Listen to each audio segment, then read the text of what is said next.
tala feke oyo atambolaka na mutu me lelo atamboli ye moko likama kokamwa mama Dorcas. Ah bandeko na ngai avec atambolaka na mutu lelo atamboli ye moko avec na mutu avec yango aza nani ebongo mutu aza nani. Tout est possible yango yeye. Tout est possible yango eza nini. Tout est possible eye kotalisa bino misala nini oyo bandikape basalaka. Handikape baza mutu lokola yo landa ye oyeba misala. Bandeko balandi ya émission Tout est possible to pesibino mbote na tongo ya lelo. Émission oyo tolobelaka o etali ba personne en situation de handicap. Na tongo ya lelo tokolobela penza oyo etali mariage epai ya bandeko na biso en situation de handicap. Na yango tokozala na bandeko na biso mibale mama Miki Bengo Mikael pe ndeko Michel Mulamba. Soki bo landaka émission oyo ezali grâce ya Fondation Maluwa kuna tomoni maître Billy Maluwa oyo topesi mbote mingi pe lipasa na ye Jean-Marie Mboma oyo azali le grand coordonnateur ya ba personne en situation de handicap. Na tongo ya lelo ilongo na ba invité na biso to pesi bino mbote esika bozwami ba femme handicapé nyonso to pesi bino mbote esika bozwami to pesi maloba na ba invité na biso mama na biso Bengo ayeba na ko se présenter bandeko ba yeba pe ba découvrir mama Bengo azanani. Mama topesi yo maloba. Merci papa pour na maloba na yo. Kombo na ngai Bengo Miki Mikael. Navani na changu na komi na Kimbanseke. Na salaka misala na ngai ebele. Premièrement naza na couturière. Pe na salaka misala mike lokola mikate, gratana, caramel, biloko ebele, basamusa. Bon. Biloko ebele vraiment. Yango nde soutenanga vraiment. Merci. Ndeko Michel to pesi yo maloba. Merci Ndeko Rémi. Ngai kombo na ngai Michel. Nazali défenseur ya droit ya personnes handicapées. Merci na bino nyonso oyo bozolanda biso na tongo ya lelo. Soki tolobi ete tosolola o etali mariage et pas il y a bandeko en situation de handicap pour il y a un problème. Ce qui tolobi il y a un problème, c'est-à-dire bandeko mingi ba se poser la question. Est-ce que handicapé peut abotaka, abalaka, azalaka pe mutu? Est-ce que handicapé na handicapé ceux qui ba boti? Est-ce que bako bota penza ba valide to ba handicapé? Donc mituna eza ebele. À part mituna wana to monaka que bandeko en situation de handicap tangu balinganaka makambo yaka ebele to monaka société donc environnement batelemaka pe balobaka makambo ndenge na ndenge basusu pe basepelaka te bamona ndeko na bango aza valide mais azolanda ndeko moko handicapé basusu pe okomona que bandeko bango mibale balingani baza ba handicapé mais de part et d'autre okomona ke bandeko babandi koloba loba bandeko balingana bango mibale ba handicapé mais nani akosunga muninga. Donc ba question wana nyonso toyebi pe toyokaka ekomela abiso. Alors poto longola ba équivoque wana na mituna pe na makanisi na bino oyo bandeko ebele boza nango na mitu na bino yango penza esali que na tongo ya lelo tolobela o etali bolingo to libala mariage na ngambu na biso ba personne en situation de handicap. Sans plus tarder nako kende na mutuna oyo nako tuna bandeko boko repopondre yango mutu na tour na ye mais na bandi ko tuna boye est-ce que ndeko handicapé akoki pe kolinga to ndeko handicapé akoki pe kovanda na libala tokobanda na mama Miki. Ya liboso bonne fête na biso ba mama. Mwasi handicapé ko vanda libala. Aza capable de vanda libala eloko apasi eza kaka entourage. Mobali akoko linga. Balingani na ba mwasi na mobali ba pesani ba bolingo na bango. Ya pasi ezake ba para balinga. Environnement linga. Yango nde ya pasi yango wana. Soko natali na gauche na ngai. Natali sima na ngai. Naza victime.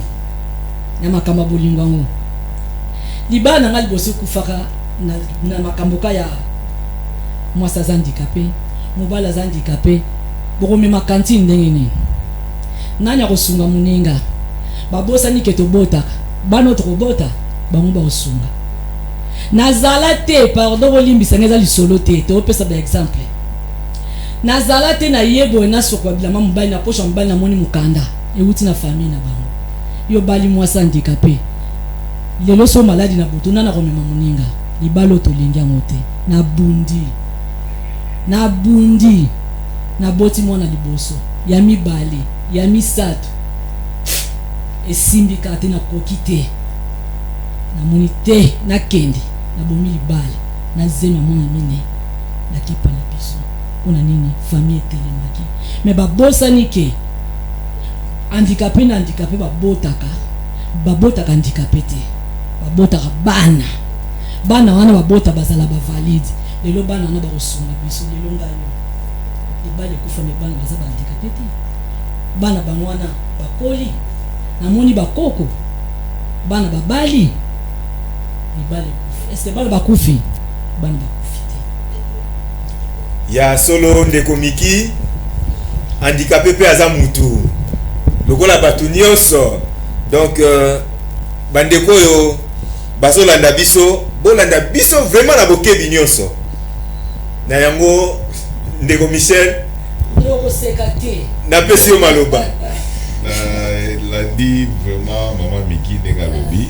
et ça linga bien parce que eza la réalité où tu vivre du sonyo so na koloba que personne handicapée a kolinga parce que personne handicapée aza mutu lokola mutu nyonso. Amen. Donc aza na droit ya kolinga, aza na droit ya kubala, aza na droit ya kubota. Et il y a pas c'est ça que to vivre dans un environnement oyo ba culture na biso, hein, la culture na biso et ça là qui que parce que les lois makambo évoluer mais na ba temps oyo eleki, hein, surtout na ba tu génération na biso, la culture na biso et ça là qui que batu mingi bazalaki kondimate que personne handicapée akoki kobala, akoki koza, akoki kolinga ye. Akoki kobotisa. Voilà. Donc ezalaki ba mituna o ba bazaki otuna même voire même na ba propre famille na biso. OK? Parce que na opesa exemple moko biso de koli na période ezaka soki ba sente yo ou bien yo mwana mobali o sente yo mokozo mona lokola ozinda na mabele na société, c'est-à-dire voilà. Okomi impropre. Vous êtes sous dignité. Mais tout le monde a que fille handicapée va s'intégrer. Il y a Zobanga pour les Kamongoye ban. Mais maman t'a découvrir à ABC papa va s'épéler. Moi, la mobile hyper handicapé. asente azobanga likambo ngo yebana mais tomoni ba parents ba découvrir ba sepeli encourager ba chance ça va azwata mwana na yo suka la vie voilà c'est pour remplacer Makolo. C'est pour vous dire que ils ont problème d'environnement ndenge maman Mikia otikolo c'est-à-dire ba culture na biso ba croyance na biso et ça là que ba tout ba limiter ba personne handicapée. OK, mais personne handicapée aza mutu oyo azali na makoki nyonso ya kolinga pe ya komilingisa ya kobota pe ya kobala po aza na makoki yango nyonso. Parfois même na leki kutu makoki yango eza kutu ya koleka oyo bayo bakanisaka ndeko Michel na bandeko nyonso oyo bozolanda biso. Ndeko Michel osimi micro. Sikoyo, qu'est-ce qui fait que Libala et pas ya bandeko en situation de handicap, ils ont un problème? Oui, en fait, il faut qu'ils aient un problème. Qu'est-ce qui fait qu'ils ont un problème? N'a pas déjà élément et réponse dans le environnement. Dis-moi, na famille Oyo, ba moko, ba monique, ndeko na bango aza handicapé. Ba limité. Ba bani ko limité. Voilà. Ba zone di mateke akoyi kozwa mwasi. Tout comme ba kozwa pe mobile. Tout comme ba kozwa mobile. Bango moko déjà. Ba zone limité. Ba zone di maté. Ba limité. Ba zo kakola. Alors, boni ba za ntinga. C'est-à-dire eloko ekreaka problème yango wana. Na kopete yo lisolo moko boyo wana eza masolo ya kala mama na ndako ko silikate. Ko sala zuwa te mama na ngai. Tamo voilà. Ebi nga naza na koli na Kinshasa. Naza garçon na Kinshasa. Na koli muke na Jili, na fandi na Matonge, na fai na Banda, donc naza Kinoa. Donc 4 districts ya Kinshasa naza na maîtrise. Alors dans kokola, tant tozo kola, comme un jeune garçon, comme un peu la basi, zotala et tout ça. Jour moko copine, naza na ba copine mi bale. Copine moko azaki handicapé. Copine nous soit valide. Alors, copine nous a handicapé. Aïe nanda. Maman sollicite bien tout ça mais n'a pas été gazara na moi et le moko na kati et ça la gaye. Oh wana soki aïe, oya azaki valide. Azo se pelane p mais vous on a que kotoyo moi azo pesa nini. On a passé l'exemple il y a je parle de moi. Et vous savez que copine Oyo est handicapée à Zuzé. Dans le Cameroun, il y a maman ou un père à son âme. Et puis c'est un gars ah papa, on a canissé qui est à Owana. Owana Oyo wapi. Si vous pensez, vous savez quand vous pouvez. On a canissé qui est au Tchézémi.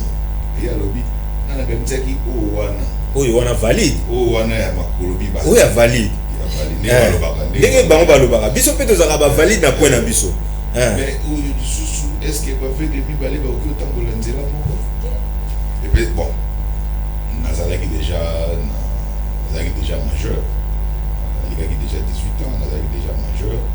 Et puis nazalaki déjà formé, instruit sur la donne handicap. Et puis c'est un gars pour ça aussi. Réponse dans les alagi na lobby na oyo wana na oyo bon mi différence exacte baza na même capacité baza na même baza ndenge moko différence exacte.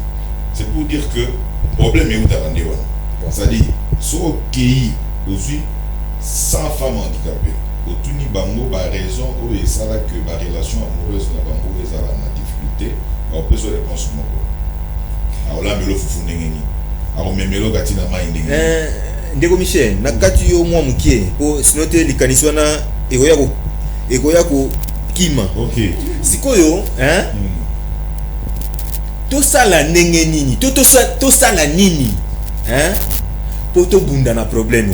Non, moi je pense que personne handicapée, le fait déjà yako mindima. OK?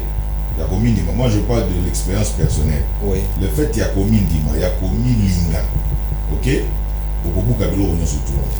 Ce qui omi Lingi, pe omi Ndimi, bilo on est sur nos bouts. Peu importe choix na yo. Parce que ngai, na lobaka, mariage, c'est pas un choix. Oui. Ce qui personne handicapée, à ça les choix na ye, que abala na personne handicapée le col ye, et ça choix na ye. Nous t'avons interdire à moi. Azapi n'a pas raison, na ye. Moi je pense que au bazar, tout autour n'a pas il faut pas accompagner.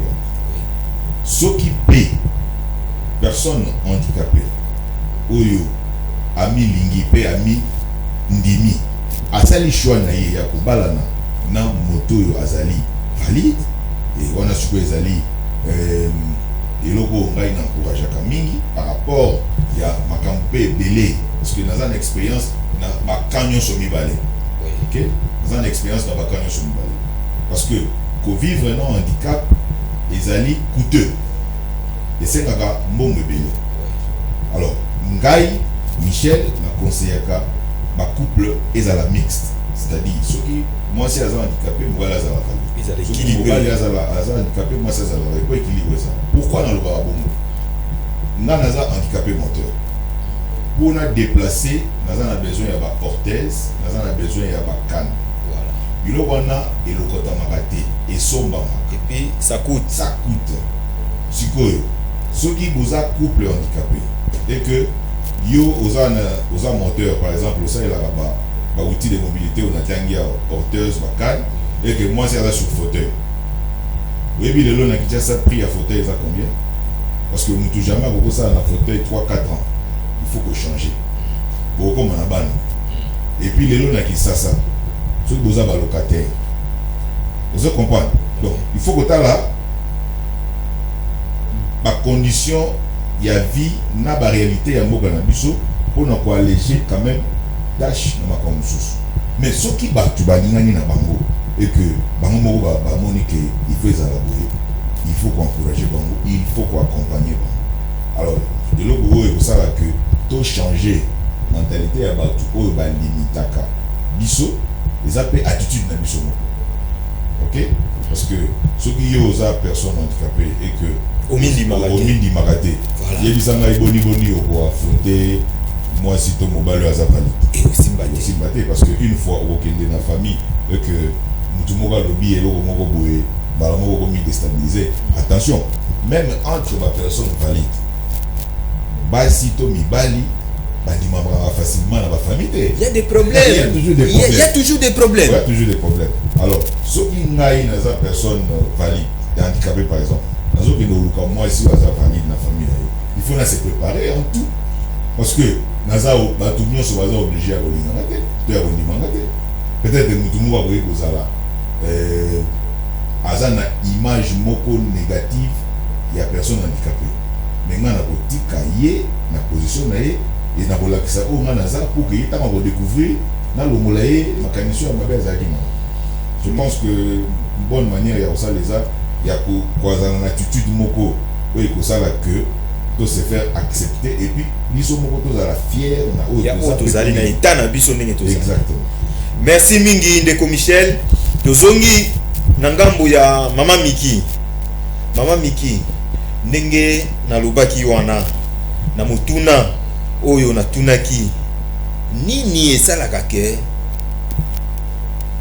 bolingo to pe mariage epa na biso ba handicapé ezala a problème pona yo omoni yango ndenge bon pona ngai mariage de la personne handicapée il y en a autant déjà que le bangot moi sinon on va pas kokutana et c'est non bon problème ti mais au moins mobile azan ba camarade au moins mobile aza valide alingi personne handicapée influence extérieure bon mobile azan ba camarade na ye olingi moi si on handicapé ba handicapé abotaka na pasi ba handicapé baza boye tala kaka et simba te tozo tambo to zala boye to fani bana ensemble boye yona moi handicapé ils sont gênés boye na donc ebelé pour na mona pe na vivant donc eka passe mais omona mobali alingi mwasi na ye mwasi pe alingi mobali problème ezala kaka environnement okepe na famille ba famille mosusu pe ya mobali bazalaka na bango bien aokende mpe bo amemi mwasi handicapé boye mpe baaccepte na bango réponse akopesa mwa mobali moto alingi mwasi biso te moto olingi mwasi mais bamisusu omona bazobanga biso omonoka bazobanga omemeli biso nani oyeli biso nani oyo toyokaka bazalaka na matata toyokaka babotaka na césarienne bayebi kokanga nzunga fufu na makolo te donc problème sur problème pasi nde yango wana sikoyo mama Miki a soulevé point moko wana esekisi ngai bafemme handicapé bakokanga nzungu ya fufu na makolo te mama Miki question ya curiosité mama Miki olambaka fufu nga akoma ata na 10 kopo pe na semoni nalamba fufu kitoko bon bandeko balandi bao bozolanda biso mama Miki alambaka fufu na ye akangaka ngo penda na makolo na ye wana akangaka ngo abaloli yango pe bien et puis na yo kaki lisolo ke mama Miki akendaka na susu plus loin akendaka kutu tina kosala kwanga nalambaka kwanga kitoko eketeka mapena o ayebi ekolo ifasiki na Gombe kwanga ekota kuna ba journaliste baliaka nga alambaka kwanga olio sepeli mais naza femme handicapée.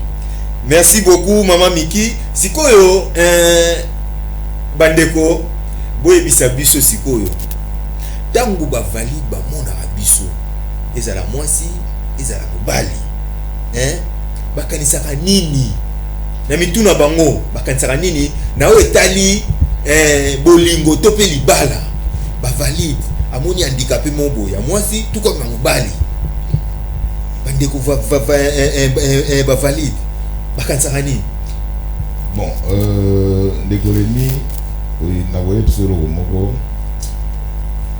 oyebi to zwaki nanu d'une manière générale ndenge bato baza na handicap te baconsidéraka biso maintenant nazongi na ngambo na biso ok oyebi soki yo moko opesi image ya malamu ozongisa nazwaka toujours exemple na yo parce que nayebi yo lelo te ntango ngai nayebaki yo ozalaki na jo te ok nayebi image naza komonela nga mpe naza personne handicapé mais nayebi considération naza kopesa environnement na yo ya bapersone valide bazalaki mpe kozongisela yo image ya attitude oyo ozalaki kopesa c'est ça aussi même na bolingo oyebi handicap eza dernièrement nazalaki na conférence moko nayebisi bato te kozala personne handicapé eza état d'esprit eza de état d'esprit alors soki yo oza namonaka mo biso moko toza ba personne handicapé tomonaka yango mutu moko aza personne handicapé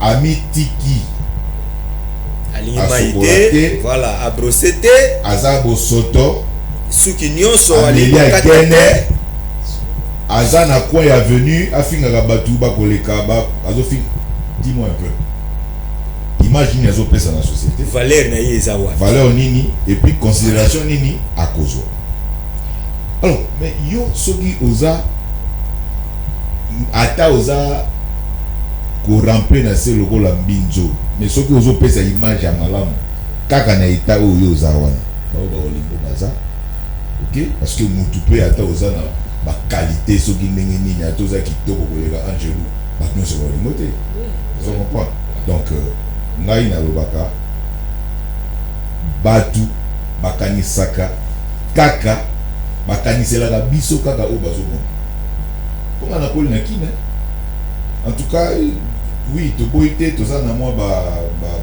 discrimination oyo torencontra et tout ça ndenge mama alobi mingi eutaka na bainfluence ya bafamille ya baami ok copine moko bo aye koluka yo amemi ami na ye abetelaka ye lisolo na yo avantaka yo akumisaka yo tout ça mais amona o te paf badebarke amona yo boye mwela ntongo ya komisanga aza ne ata molani na banzete netina naza bakani ata molani na banzete sikoyo okomona copine na yo muto ya ye na ye akomotalo ba regard moko boye soko za na force esprit no eza forte okoza déstabiliser okoyepe koyina ye voilà okomi na mwa complexe tout ça alors soko za direct le wa biso nakotuna mutu na mama omoni nini oza lesté osepeli na ngate voilà vous comprenez mais sikoyo ce n'est pas donné à tout le monde.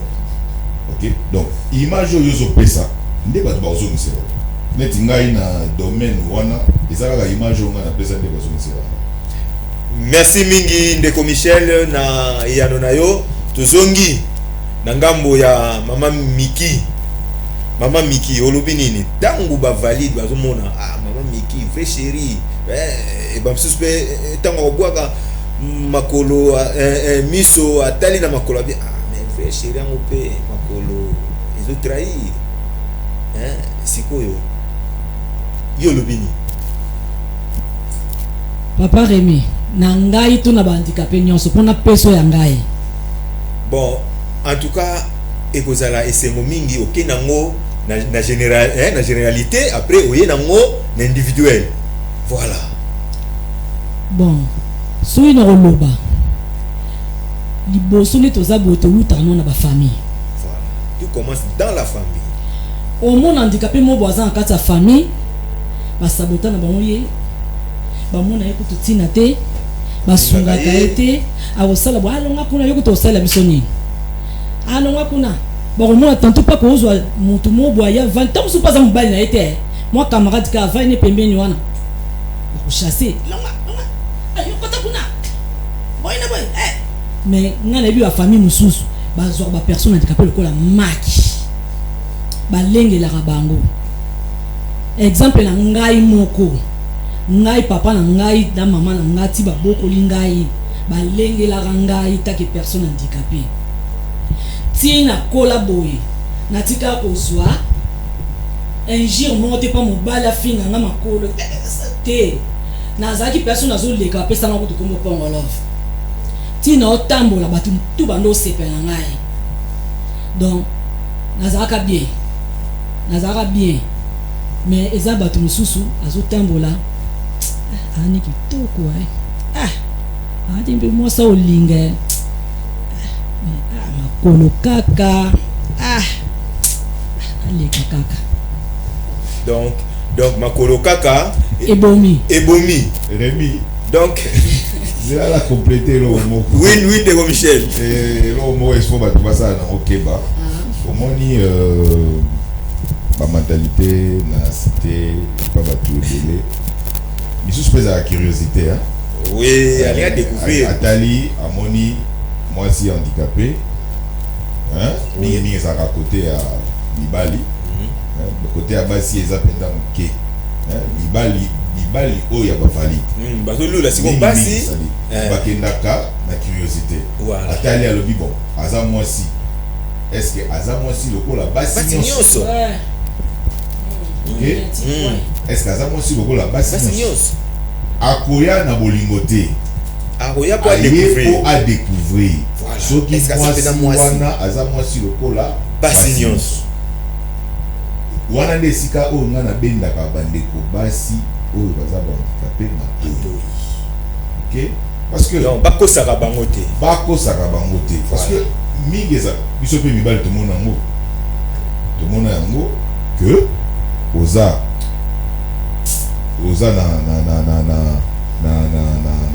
na relation moko mais omoni que relation wana eza kosala que mutu oyo oza naye na relation yo moko fandi ocomprendre que souci na ezalaki à découvrir soki oza nani par rapport ya balimite oyo azalaki kopesa yo comprendre donc il faut bato basala attention mingi mpe ezala curiosité aye approche yo pas pour le vrai amour mais pour à découvrir est-ce que oza mutu lokola mutu nyonso est-ce que ozo fonctionner lokola bato nyonso c'est pourquoi il faut ça alors so oza mwasi zala na ba valeur oyo esengeli mwasi azala. Papa Michel na kati yote siko neti boye nga mwasi na oyeba ndeni ke mobali na ye ka pas découvrir na. C'est ça les problèmes. Une très bonne question. C'est ça les problèmes. Ezala mwasi oyo aza valide. Ezala mwasi oyo aza handicapé. Démarche ezala kaka moko. OK? Ozala valide, ozala handicapé.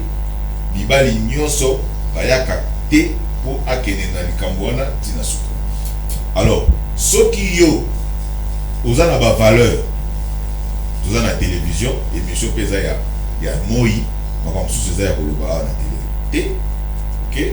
Mais soki yo omi bateli, voilà, omi bateli.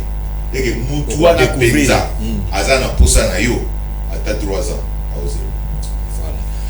Ya solo bandeko balandi ya koloba eza ebele kasi ngonga nde trahir ngonga eza ebele mais na promettre bino émission oyo tokokenda ngo na betape po eza sujet moko oyo vraiment eza très complexe donc tokokenda ngo na betape oyo eza lokola étape ya liboso et puis mikolo ya kuna toko programmer étape ya mibale toko kena ngwata na 5-6 étapes donc makambo ya kolobela vraiment ezebele mais ngonga nde ebendi biso alors ndeko miki liloba ya suka awa tokomi na suka vraiment émission liloba ya suka opesi mbote na bato mibale misato liloba na ngai ya suka biso tosi toleki bamama bazobokola bana basi to bana mibala ba personne handicapée en tout cas bozwa na conscience boyoka oyo tozoloba bon totala ngonga napesi mbote kaka na bato mibale nde balobi mama fifi siko ozali ozolandanga napesi mbote avec ye mo papa na biso maluwa mbote na yo na famille na nga bengu pesi mbote belé. Oui, ndeko Michel. Bon, ngana rosuki saka na koloba que bolingo ezaka na handicap te. Voilà, bolingo za na handicap te. Lelo toza na 21e siècle. Et na ba famille oyo bazana na problème wana ya discrimination par rapport ya ba état physique ya batu. Bo évoluer, naza personne handicapée, naza marié. Bana ngai baza ba personne handicapée, naza déjà na koko, naza personne handicapée. OK, moi si naza personne handicapée, belle famille nanga pe ba compliqué nga été par rapport au handicap, donc il faut pas évoluer.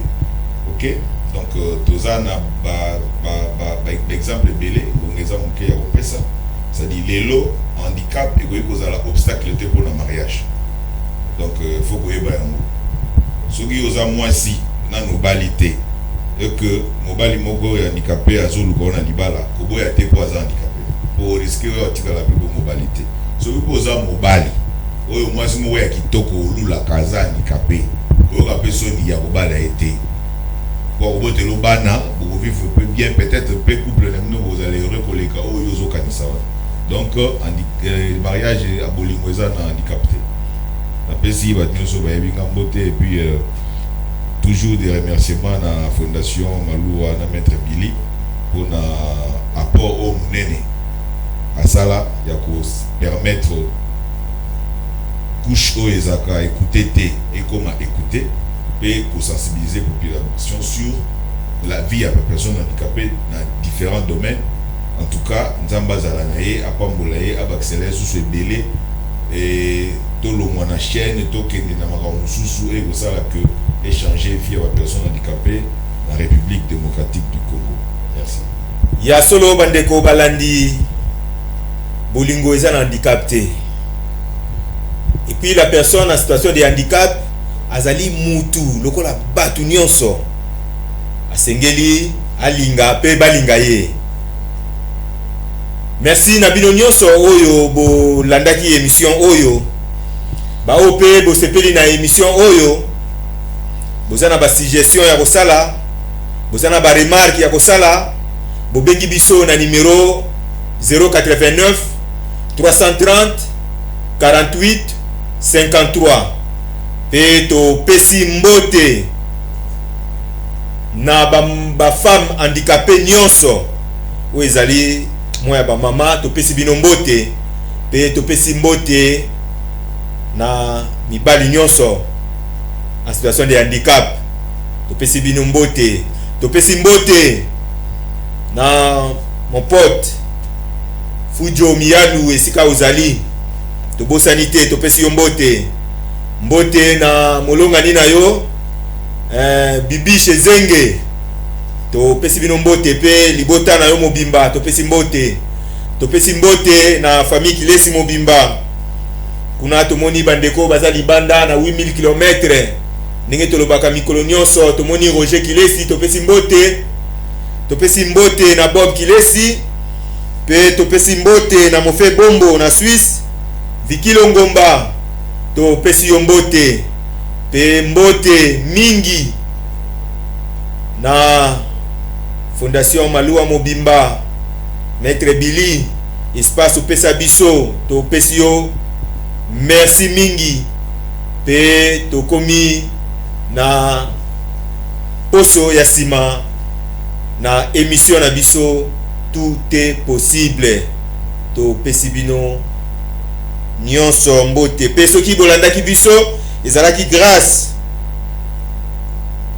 ya bandeko oyo basungi biso na caméra tozalaki na Enoch pe na technique kuna tozalaki na DT Muya ye na Benjamin Mwanantsuka topesi bino mbote mingi mbote lisusu merci. Tala veke oyo atambolaka na mutu mais lelo atamboli ye moko likama kokamwa mama Dorcas. Ah bandeko na ngai avec atambolaka na mutu lelo atamboli ye moko avec na mutu avec yango aza nani ebongo mutu aza nani tout est possible yango yeye Tout est possible yango eza nini tout est possible eye kotalisa bino misala nini oyo bahandikape basalaka handikape baza mutu lokola yo landa ye oyeba